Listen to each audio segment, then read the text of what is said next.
ప్రణబ్ రాష్ట్రపతి అభ్యర్థిత్వంపై సంగ్మా వర్గం న్యాయ పోరాటానికి సన్నద్ధమవుతోంది. ఈసీ నిర్ణయం తమకు అనుకూలంగా లేని పక్షంలో సుప్రీం తలుపు తట్టాలని యోచిస్తోంది. ఇలాంటి ప్రయత్నాలు మాని తమ శక్తినంతా మద్దతు కూడగట్టుకునేందుకు ఉపయోగించుకుంటే మంచిదని కాంగ్రెస్ సూచించింది.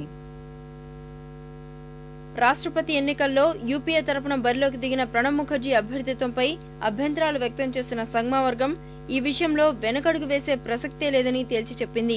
లాభదాయక పదవుల్లో కొనసాగుతున్నారనే ఆరోపణలపై ప్రణబ్ నామినేషన్ ను తిరస్కరించాలని కేంద్ర ఎన్నికల సంఘానికి ఫిర్యాదు చేసిన సుబ్రహ్మణ్య స్వామి, సత్యపాల్ జైన్ అవసరమైతే న్యాయ పోరాటానికి వెనకాడబోమని స్పష్టం చేశారు. తమ ఫిర్యాదుపై ఈసీ త్వరలోనే నిర్ణయం వెల్లడిస్తుందని చెప్పారు.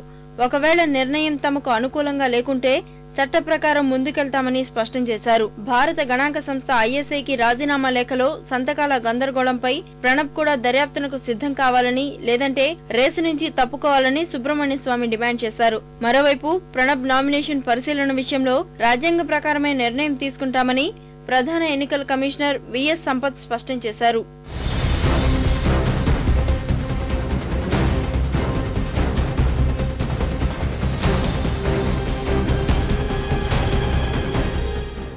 మరోవైపు సుప్రీంకెళ్లాలన్న సంగ్మా వర్గం యోచనపై కాంగ్రెస్ తీవ్రంగా స్పందించింది. ప్రణబ్ నామినేషన్ చెల్లుబాటుపై సంగ్మా వర్గం ఆరోపణలు పసలేనివని దుయ్యబట్టింది. సంగ్మా వర్గం తన శక్తియుక్తుల్ని ఎలక్టోరల్ పద్ధతిలో మద్దతు కూడగట్టేందుకు ప్రయత్నించాలని పార్లమెంటరీ వ్యవహారాల మంత్రి పవన్ కుమార్ బన్సల్ సూచించారు. వారు ఆశించిన మద్దతు దక్కనందునే ఇలాంటి ఆరోపణలు చేస్తున్నారని విమర్శించారు. అటు రాష్ట్రపతి ఎన్నికల ప్రచారంలో భాగంగా సంగ్మా ఇవాళ ముంబైలో పర్యటించనున్నారు. ఈ మేరకు భాజపా శాసనసభ్యులతో నిర్వహించే సమావేశంలో ఆయన పాల్గొంటారు.